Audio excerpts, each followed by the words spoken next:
G'day everyone, Rachel here from Bookpiles. Welcome to my November TBR. Apologies for not being around. I have really got out of the whole filming thing with the problems with my technology and not filming, and getting back into gear is taking a little bit of time, but I really don't want to let my book channel anyway, fall by the wayside. At least I want to try and hold out for the whole year if necessary. So, November. What am I going to read? I'm just dusting the books. Right.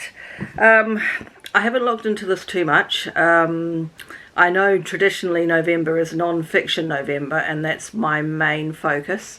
I believe there is also a short version of Historathon, but I don't know too much more about that at this point in time.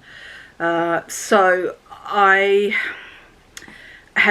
I'm going to go for 3, maybe 4 books.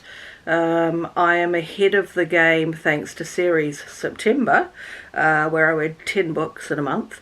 I'm ahead of the game for my Goodreads goal, so I'm not going to bust a gut. I also think while I can read a historical romance in a couple of days, I can't read a non-fiction book in a couple of days unless it really grabs me and I've got nothing else I need to do.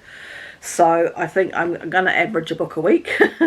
I've got 3 I can show you, and these 3 I believe are all non-fiction. I believe this is non-fiction. Yeah, I'll show you in a minute. I'll tell you which one I think it is. And then I've got a book coming from Book Depository, an Alison Weir book, and some people would say that that's historical fiction rather than non-fiction. So I'm probably going to read that as a sort of a nod to Historathon. And that one is about... I can't remember the name of it. I'll insert a photo.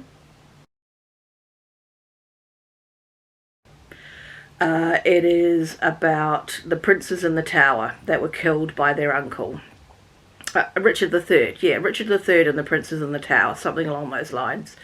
So I might read that if that arrives in a timely manner. Then I've got... this is The Other Tudors, Henry VIII's Mistresses and Bastards by Phillipa Jones.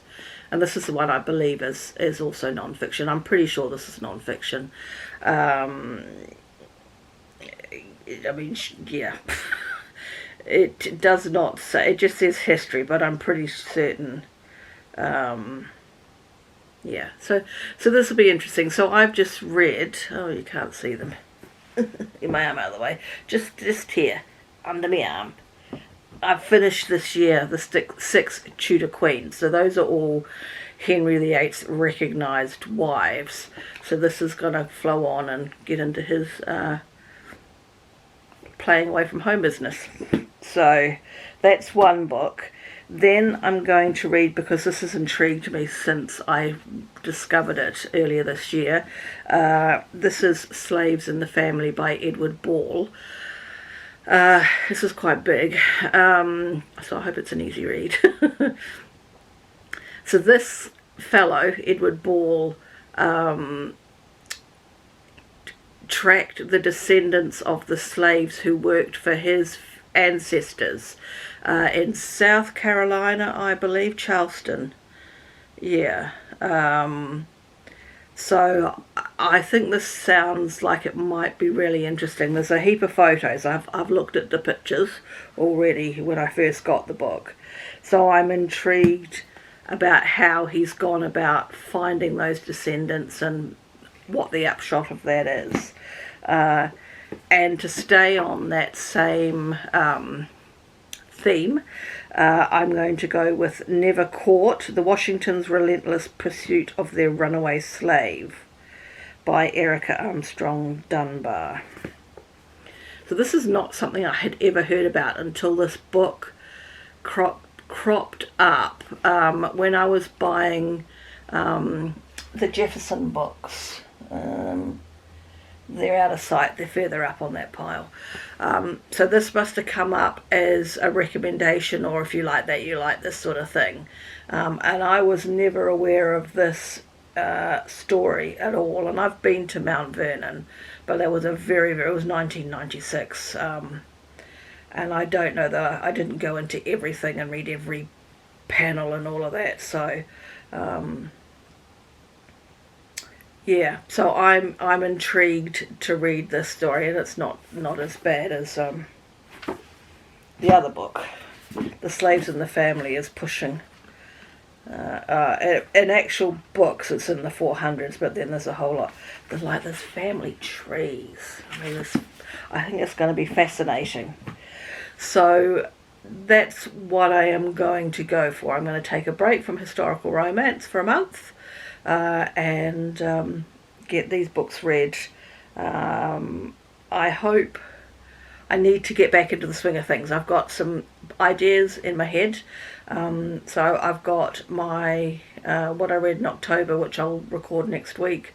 One of the problems, it's not a problem, it is, because it creates background noise. I care for my mother who has dementia, if you don't already know this, through various channels or saying it in the past. And she is on the other side of this wall, and she normally sits there with the radio blaring out. So I have to film on days, certainly in this room, on days when she is at her club, which at the moment is only once a week on a Friday, which is today. Given that the Delta variant has now come to my part of the country, there is a slim chance that we're going to be locked down, in which case she won't go at all. So I'll get by. I mean, I've filmed with her in the other room before, and you can sometimes hear the radio, but there's nothing I can do about it if I want to keep filming, and I do. So anyway, blathering. That is it. I will catch you again soon with a recap of October. I'm not going to do a haul video because I haven't brought many, and I've kind of lost track of what I got when, so I will just I'm not going to worry too much. I'll show you some books, like when the Richard III book comes, there's another book, and I've got, which is a book 3 of a series, and I purchased book 2.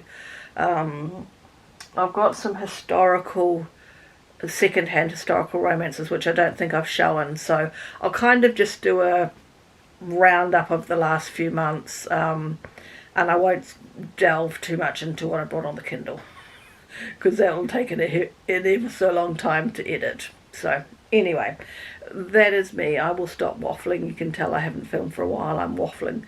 I will catch you again, hopefully in the next week, with a recap of October. Take care, everyone, and I'll speak to you soon. Bye for now.